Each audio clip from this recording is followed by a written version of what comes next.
Bonjour à toutes et à tous et bienvenue pour un nouveau numéro de Metal Missile and Plastic Gun. Aujourd'hui, la suite de Gear Fighter Dendo que nous avons vu la dernière fois. Nous allons passer en revue un des add-ons ou plus précisément une data weapon parce que nos amis Ginga et Okuto dont nous avons rapidement fait connaissance la semaine dernière, en outre combattre le mal de toutes leurs forces, se doivent aussi de conquérir, de gagner des puissances divines sous forme de robots géants animaux divins, qui donc vont ajouter bien sûr au pouvoir de Gear Fighter Dendo leurs robots. Donc nous voyons ici la boîte du Data Weapon, en l'occurrence le Data Weapon Bullhorn.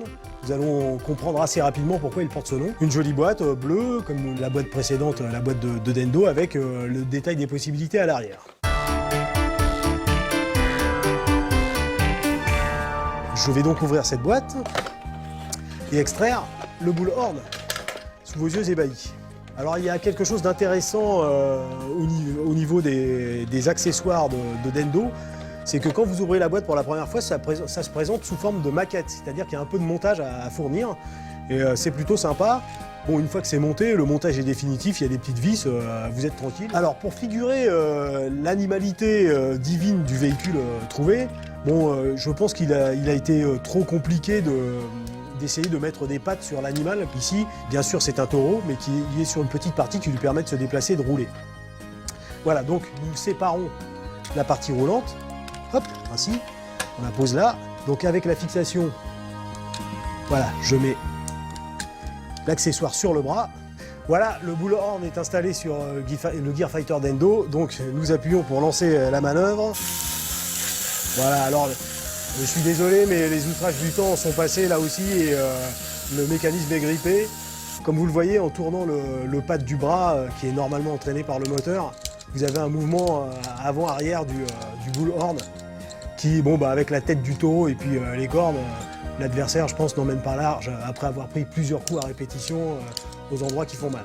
Voilà un premier add-on pour le Gear Fighter Dendo. Nous allons voir un second qui se présente comme le précédent, c'est-à-dire avec une partie roulette et puis l'animal robotique tutélaire présenté.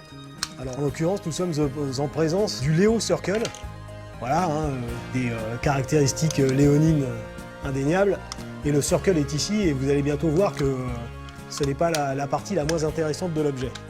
Je vais fixer le Leo Circle sur la jambe droite de Gear Fighter Dendo et quand j'envoie le moteur, comme vous pouvez le constater, le pad tourne et entraîne ce qu'on pourrait appeler une sorte de planitron de jambes. Et comme vous pouvez le constater, Gear Fighter Dendo est très très souple, donc il peut envoyer un superbe Mawashi à la face de son adversaire et en déclenchant le Leo Circle, lui découper la tronche dans le même mouvement. Maintenant, nous allons voir un troisième add-on. Nous allons lui adjoindre le Gatling Bore, c'est-à-dire littéralement le sanglier Gatling.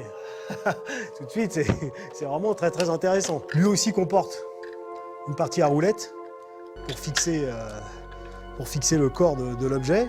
Donc voici le Gatling Bore. Vous pouvez le constater, le faciès du bord en pleine colère, des défenses, tout ce qu'il faut. Le moteur du Gear Fighter Dendo entraîne une roulette qui se trouve au centre de son torse.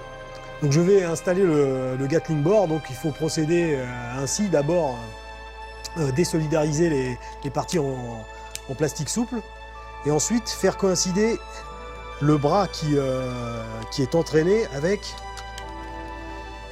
le petit moteur qui se trouve au sternum, disons, ou plutôt plus précisément au ventre de Gear Fighter Dendo. Dendo possède des mains articulées, enfin des mains qui peuvent s'ouvrir, donc il est parfaitement possible de le faire saisir les poignets de son arme pour plus de réalisme. On ferme les mains et on obtient un Dendo plus offensif que jamais, puisque doté d'un énorme canon. Je vous le montre de profil. Vous pouvez voir que c'est quand même conséquent. Une fois de plus, j'appuie sur le bouton magique.